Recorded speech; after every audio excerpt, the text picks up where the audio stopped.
로마서 3장 24절에서 28절 제가 봉독하겠습니다.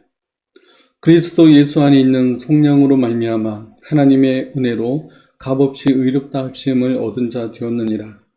이 예수를 하나님이 그의 피로써 믿음으로 말미암는 화목 제물로 세우셨으니 이는 하나님께서 길이 참으시는 중에 전에 지은 죄를 간과하심으로 자기의 의로우심을 나타내려 하심이니 곧 이때 자기의 의로우심을 나타내사 자기도 의로우시며 또한 예수 믿는 자를 의롭다 하려 하심이라. 그런즉 자랑할 때가 어디냐 있을 수가 없느니라. 무슨 법으로냐 행위로냐 아니라 오직 믿음의 법으로니라. 그러므로 사람이 의롭다 하심을 얻는 것은 율법의 행위에 있지 않고 믿음으로 되는 줄 우리가 인정하노라. 아멘. 오늘은 의롭게 됨이라는 제목으로 우리가 말씀을 살펴보겠습니다. 지난주까지는 우리가 사도신경을 계속해서 살펴보았습니다. 사도신경을 한마디로 말한다면 삼위 하나님에 대한 우리의 신앙의 고백입니다. 우리가 누구를 믿고 있으며 그 믿는 내용이 무엇인지 사도신경에서 잘 요약해주고 있습니다. 또 사도신경을 또 다르게 한마디로 표현한다면 그것은 복음입니다. 예수님께서 우리 죄를 대신해서 십자가에서 죽으셨다는 것만이 복음이 아니라 사도신경의 모든 신앙의 고백이 바로 복음입니다. 믿지 않는 사람이 우리에게 기독교는 무엇을 믿는 종교입니까? 라고 묻는다면 이 사도신경의 내용을 알려주면 정확한 대답이 될 것입니다. 사도신경을 더 자주 생각해보고 묵상해서 정말 우리의 믿는 바가 무엇인지 우리가 잘 생각해보면 좋겠습니다. 그런 의미에서 오늘 내용은 이 사도신경에 대한 결론적이며 요약적인 그런 질문이라고 할 수 있습니다. 먼저 하이델베르그 요리문답 59문을 보겠습니다. 이 모든 것을 믿으면 당신에게 어떤 유익이 있습니까? 이에 대한 답은 내가 그리스도 안에서 하나님 앞에 의롭게 되고 영생의 상속자가 되는 유익이 있습니다. 입니다. 사도신경의 모든 내용을 믿으면 어떤 유익이 있겠는가라는 질문입니다. 사도신경을 믿는다는 것은 분명한 우리에게 유익이 있습니다. 그 첫째는 하나님 앞에서 우리가 의롭게 되는 것이며 둘째는 영생의 상속자가 되는 것입니다. 우리가 지난 시간에도 살펴보았지만 우리의 선행과 노력으로는 우리가 절대로 의로워질 수 없습니다. 그런데도 우리는 내가 뭔가를 해야 의로워질 수 있다고 생각합니다. 그리고 나는 의로운데 하나님을 믿지 않고 죄악을 행하는 사람들은 나보다 의롭지 않다고 악하다고 생각합니다. 하박국 선지자가 바로 그러했습니다. 하박국 선지자는 이스라엘 백성들이 범죄하는 것에 대해서 굉장히 분노했습니다. 그런 모습을 보이면서 하나님께 기도합니다. 하나님 왜 이들을 벌하지 않으시고 가만히 두십니까? 그러자 하나님은 답변하기를 걱정하지 말아라. 내가 바벨론을 들어서 이 백성을 철저히 응징하겠다라고 말씀합니다. 그래서 하박국은 도저히 이해할 수가 없어서 다시 하나님께 되묻습니다. 하나님, 이스라엘 백성이 악한 건 사실이지만 어찌 이보다 더 악한 사람들이 이 바벨론을 들어서 벌하려 하십니까? 그러자 하나님은 보라, 마음이 교만한 자는 그 속에 정직함이 없느니라. 그러나 의인은 믿음으로 말미암아 살리라 라고 말씀해 주십니다. 의인의 기준은 믿음입니다. 하나님과 그의 말씀을 믿고 순종하는 자가 의인입니다. 나보다 더 선행을 하지 못하고 다른 사람들에 대한 배려가 없고 행동과 성격이 험한 사람들은 나보다 더 악한 사람들이라고 단정하여 말할 수 없습니다. 선과 악의 기준은 나에게 없습니다. 다른 사람에게도 없습니다. 오직 예수 그리스도를 믿는 믿음에 있습니다. 그 믿음도 내 안에서 나오는 믿음이 아니라 외부에서 곧 하나님에게서 주어지는 그러한 믿음인 것입니다. 이러한 것들을 깨달은 하박국이 마지막에 노래합니다. 하박국 3장입니다. 비록 무화과 나무가 무성하지 못하며 포도나무에 열매가 없으며 감람나무에 소출이 없으며 밭에 먹을 것이 없으며 우리의 양이 없으며 외양간에 소가 없을지라도 나는 여호와로 말미암아 즐거워하며 나의 구원의 하나님으로 말미암아 기뻐하리로다. 아멘.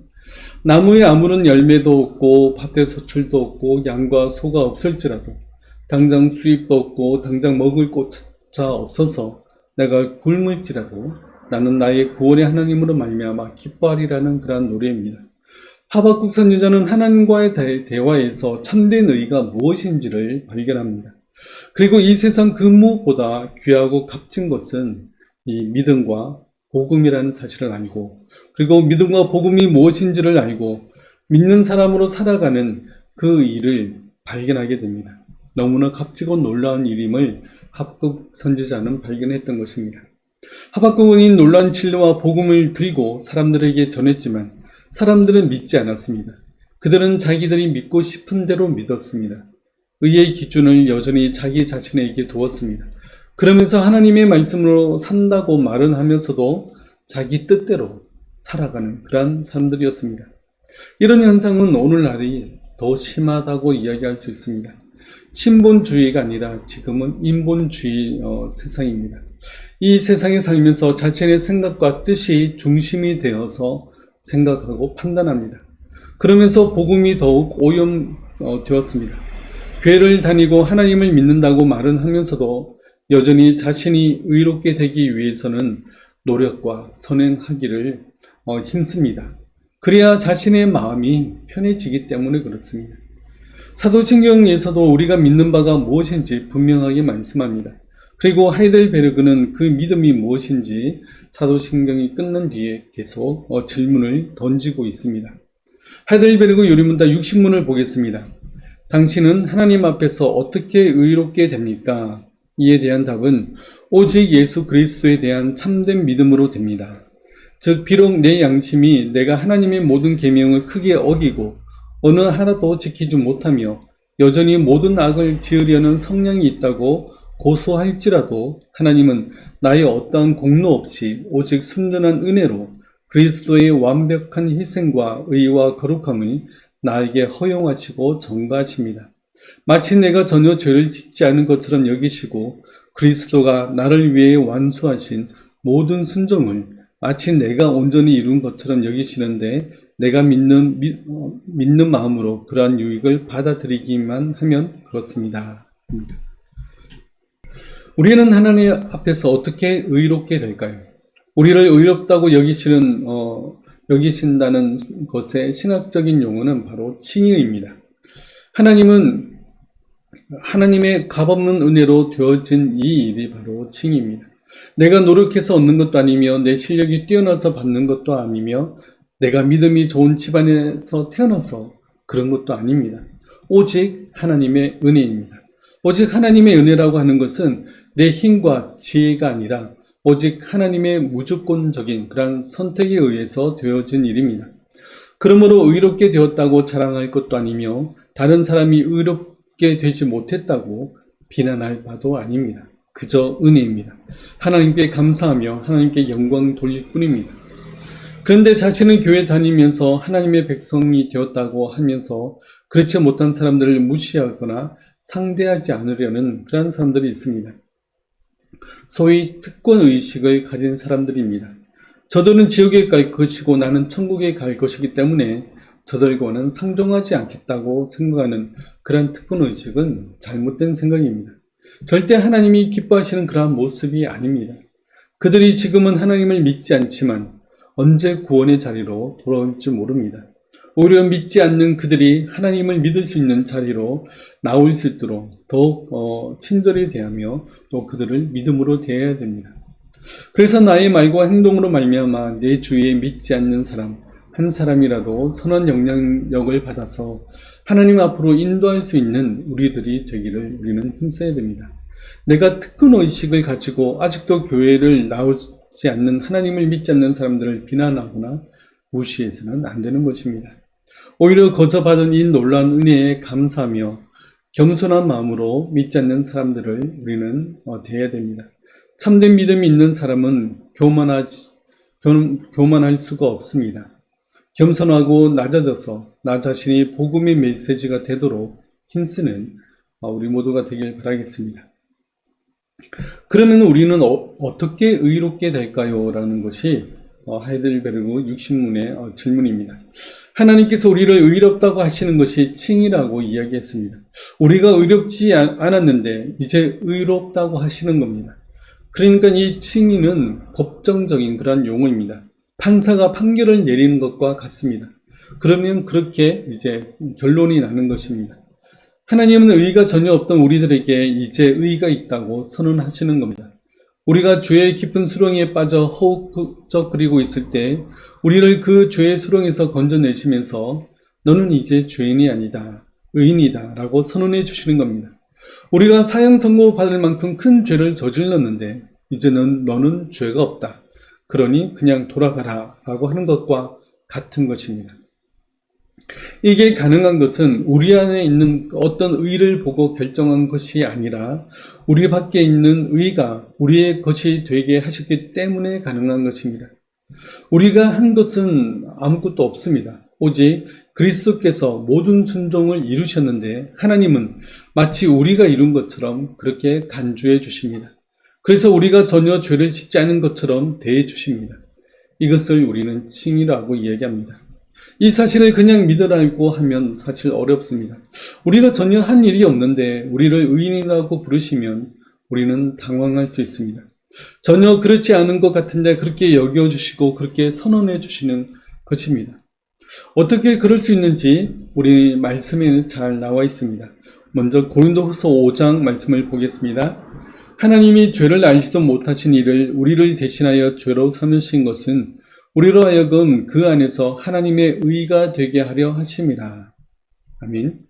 이 말씀에 대신하여라는 단어가 들어 있습니다. 이 말을 다른 말로 옮기면 전가하다라는 말로 표현할 수 있습니다.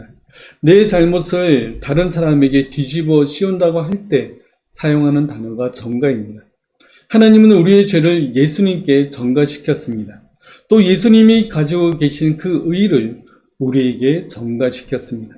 그래서 우리의 죄를 예수님이 가져가셨고 우리는 예수 그리스도의 의를 받아서 우리가 의인이 되었다고 선언할 수 있는 것입니다.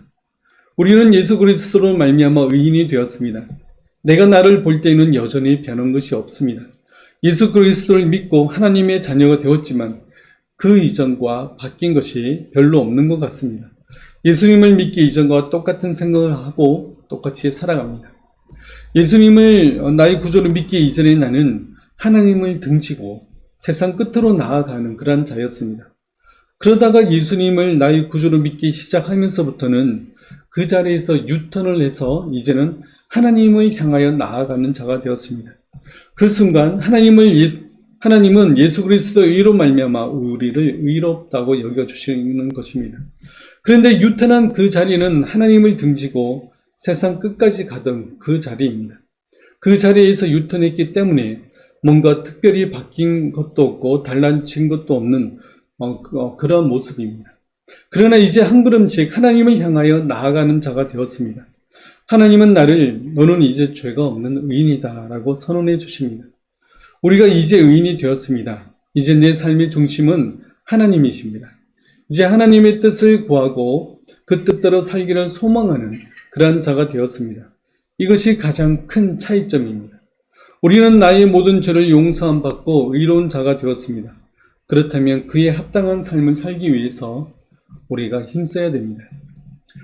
왕자와 거지 이야기를 잘 알 겁니다.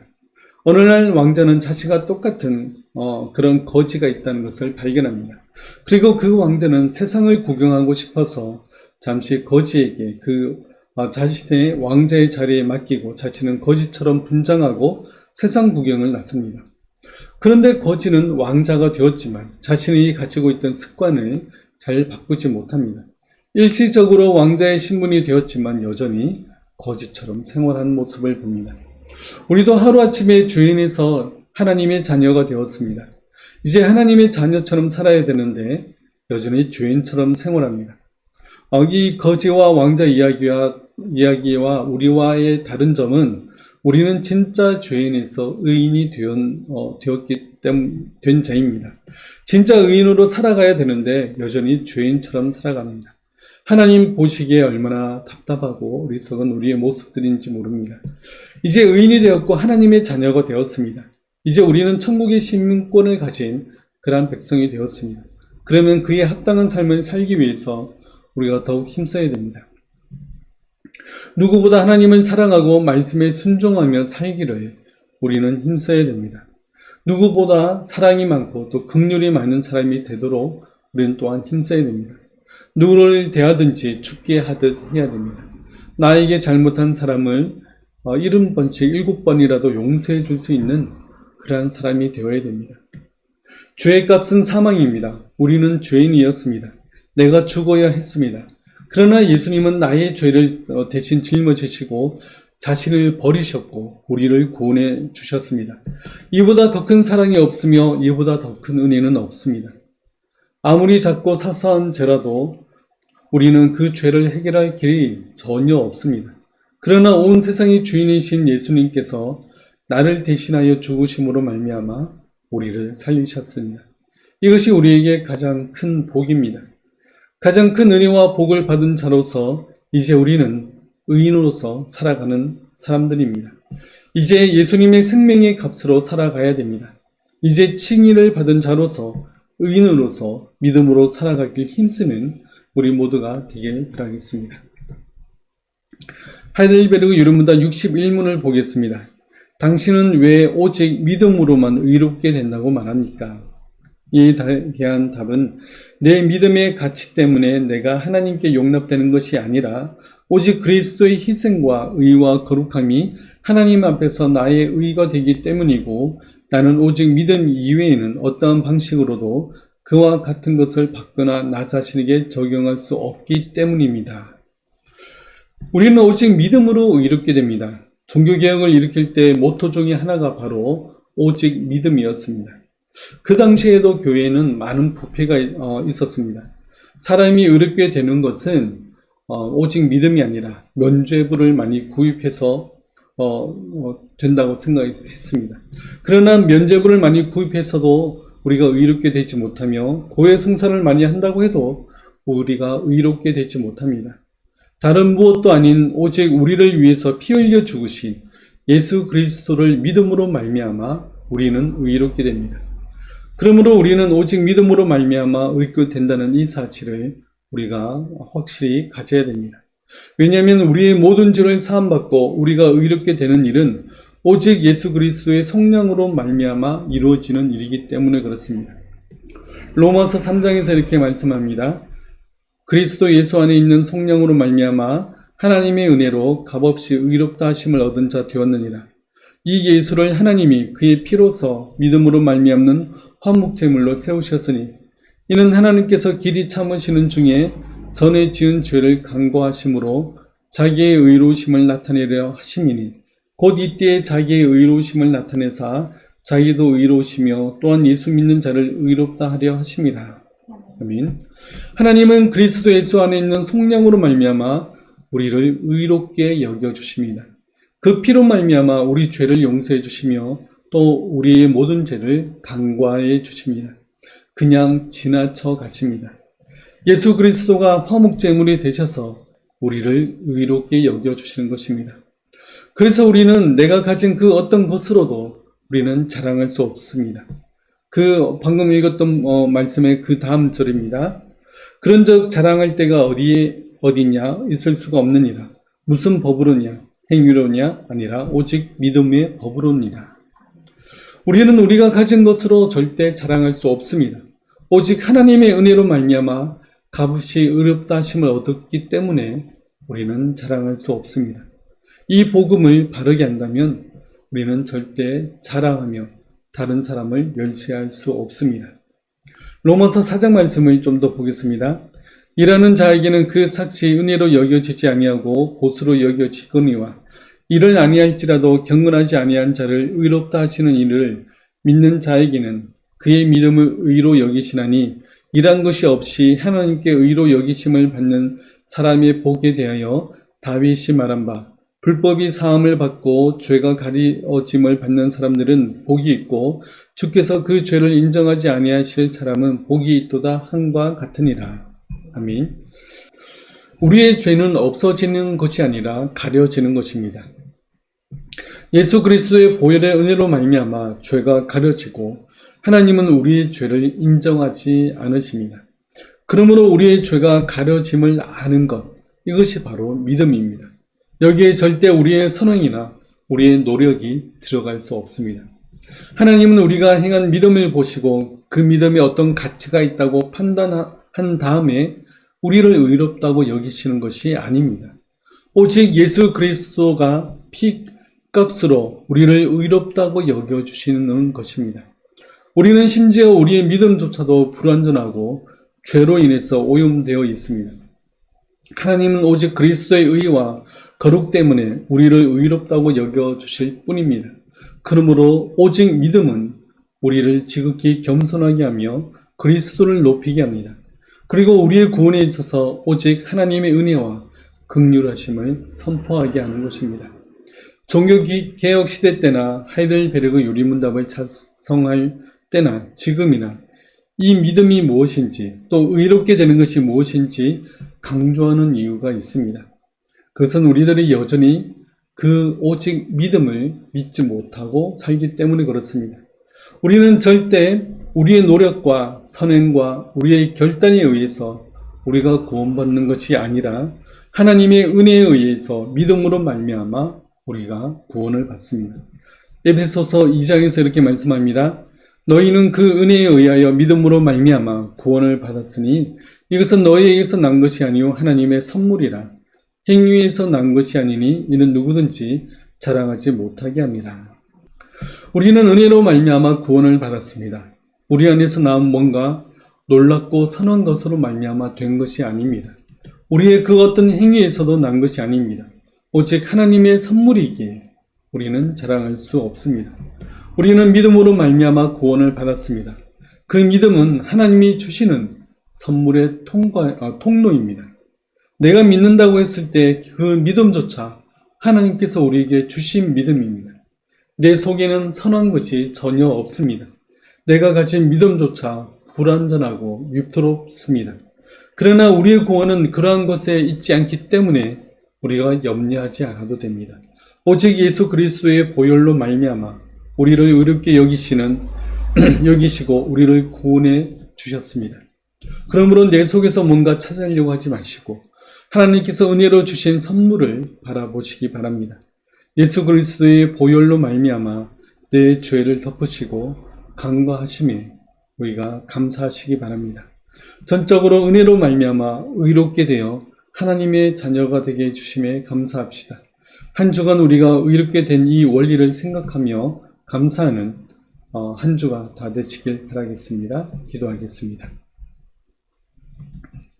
십자가에서 피 흘려 죽으심으로 말미암아 우리의 모든 죄를 사하시고 우리를 의롭다고 여겨주심에 감사합니다. 나의 선함과 나의 어떤 그 의로움과 행위가 아니라 오직 하나님의 은혜로 말미암아 예수 그리스도의 보혈의 피로 말미암아 우리가 의롭게 되었다는 사실을 한 번 더 우리가 살펴보았습니다. 우리가 이 믿음에서 흔들리지 아니하도록 주님 도와주옵소서. 구원은 나에게 있지 않고 오직 전적으로 하나님의 은혜에 있음을 우리가 다시금 발견하여서 그 믿음 가운데 살아가는 저희들 되시도록 도와주시옵소서. 지금은 십자가 위에서 우리의 모든 죄를 사하신 주 예수 그리스도의 은혜와 우리를 사랑하시되 끝까지 사랑하시는 하나님의 사랑하심과 성령님의 함께하심과 위로하심이 오직 우리를 의롭다고 여기시는 그 하나님의 은혜에 감사하며 살아가길 힘쓰는 우리 모든 성도들 머리 위에 지금부터 영원토록 함께 하실지어다. 아멘.